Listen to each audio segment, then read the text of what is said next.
Olá, tudo bem? Eu sou o professor Antônio. Estamos aqui para mais uma aula do conteúdo de arte. Hoje nós estaremos trabalhando e falando sobre a história do teatro e as danças folclóricas. Você já imaginou como que eram as novelas, como surgiram as novelas, os filmes? Isso nos remete à história do teatro. Você já teve a oportunidade de ir ao teatro, de assistir uma peça teatral? Você já participou de uma roda de danças folclóricas? Olha, eu acho que já. Mas se não, vamos entender um pouco, né, do que se trata, de onde surgiu, como veio essa expressão de arte para a nossa caminhada, para a nossa vida.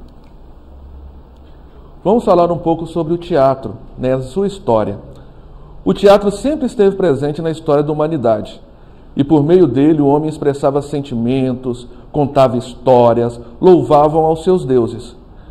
Ninguém sabe ao certo o quando surgiu o teatro, mas provavelmente nasceu junto com a curiosidade do homem. Desde o tempo das cavernas, de tanto observar os animais, acabou conseguindo imitar esses bichos, para se aproximar deles sem ser visto numa caçada, por exemplo. Você imagina o homem imitando o som de um pássaro, imitando o som de um animal, para poder atraí-lo, para poder fazer a caça. E essa imitação, né, vamos falar assim, essa observação, veio também a imitação para o teatro. Para como você encena, você se programa, você se organiza, você tenta, né, ao máximo assimilar a um personagem. Depois, o homem desta época deve ter encenado essa caça para os seus companheiros, para contar a eles como é que foi, mostrando, né, exibindo como que foi essa caçada, já que não existia ainda a linguagem como a gente conhece hoje. Isso era teatro, mas ainda não era um espetáculo. Já na antiguidade, nós podemos dizer o seguinte, que quem vai assistir às peças, muitas vezes engraçadas, hoje em dia, talvez não imagina que o teatro, há muito tempo atrás, ele era sagrado. As pessoas acreditavam que por meio desses rituais era possível invocar os deuses, as forças da natureza, para fazer chover, tornar a terra mais fértil e as caças mais fáceis, ou deixar os desastres naturais bem mais longe da sua comunidade. Esses rituais envolviam cantos, danças, encenações das histórias dos deuses, como eles imaginavam que assim deveriam ficar felizes com a homenagem e ser piedosos com esses homens ou com essa comunidade. Então, encenar, mostrar, contar a história, fazer essa história mais real, mais visível e mais palpável, né?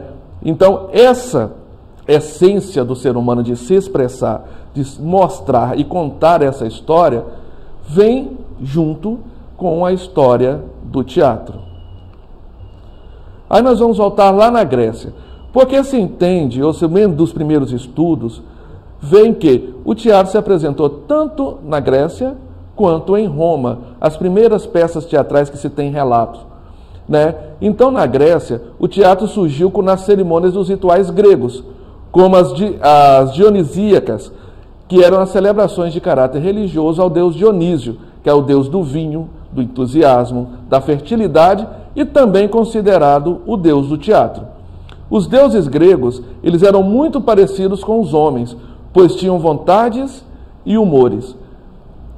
Uma coisa curiosa na encenação é que só os homens podiam atuar, somente os homens, já que as mulheres não eram consideradas cidadãs. Olha só como é que é estranho, né? Hoje você vê que as mulheres dão um show em tudo e fazem muito melhor, muitas vezes, os papéis do que nós homens.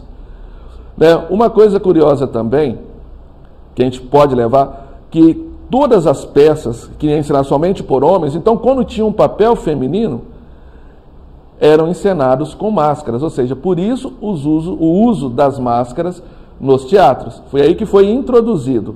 E também foi na Grécia que surgiu a dramaturgia com os tespes, que também representou a primeira vez o deus Dionísio, criado o ofício de ator.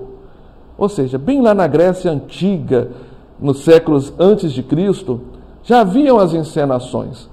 E o ator já veio desde aí, né, onde ele chegava, interpretava um papel, né, ele se fazia, se mostrava e contava uma história. Então, a profissão, o ser ator, né, o artista ou o ator, isso já é bem desde antes de Cristo. Também na Grécia Antiga surgiram dois gêneros do teatro, a tragédia e a comédia. Nas tragédias gregas, os temas eram ligados às leis, à justiça, ao destino. Nesse gênero, que era a tragédia, eram contadas histórias que quase sempre terminavam com a morte do herói. É isso mesmo. Hoje é o bandido, geralmente na tragédia, o bandido vencia o mocinho. Os autores de tragédia grega mais famosos foram Esquilo, Sófocles e Eurípides. Ao contrário da tragédia, na comédia grega as histórias visavam o riso do espectador. Eram formas engraçadas de perceber a vida, chamadas de sátiras. Um grande autor de comédia grega foi Aristófanes. Todos esses autores influenciaram muito o teatro, que veio depois, e suas peças, elas são encenadas até hoje. Já na Idade Média, podemos colocar entre o século VIII, século X e diante, né, que foi um período de intensa atividade católica. E durante as missas eram representadas passagens da Bíblia. Porém, as autoridades católicas, com medo da perda do caráter do sagrado da missa, proibiram essas exibições de peças durante as missas. E essas peças passaram a ser apresentadas em praças públicas. Vamos voltando só para poder entender bem essa parte. Nem todas as pessoas tinham a leitura e o conhecimento, principalmente da explicação de um livro tão complexo quanto a Bíblia. Então, para a igreja, nessa época, a questão do teatro era mais fácil, mais acessível para a comunidade, era mais acessível para as pessoas. Então, durante as missas, no início dos séculos, vou colocar lá século XVII, XVIII, século XIX, nós vamos colocar o seguinte: a Bíblia, ela era interpretada para o público, em geral, através do teatro. E esse teatro convertia e explicava para as pessoas, né, a respeito da religião católica. Só que com medo de perder esse sagrado, perder esse momento, né, vamos dizer assim, do ritual católico, foi proibido o teatro dentro da missa, dentro da igreja. E o teatro passou assim, as pessoas, os atores, vamos dizer, passaram a apresentar as suas peças, contar essas histórias nas praças públicas. E é aí que surgiu o teatro de areia, ou teatro de rua, que hoje é muito fácil a gente ver constantemente os artistas de rua, não vou falar só em Valadares, mas em todo o mundo. Já no século XX, a partir do realismo e do naturalismo do teatro, o teatro evolui e se torna um instrumento de discussão e crítica da sociedade. Mesmo com a falta de preocupação e da reprodução da realidade dos cenários e figurinos, os temas eram tratados, ilustram a realidade, e eles ilustram a realidade social. O teatro, nessa época, trabalhava questões políticas, questões que refletem criticamente os aspectos da sociedade vigente. Então, já a partir do século XX, o teatro passa a ser também uma forma de crítica social.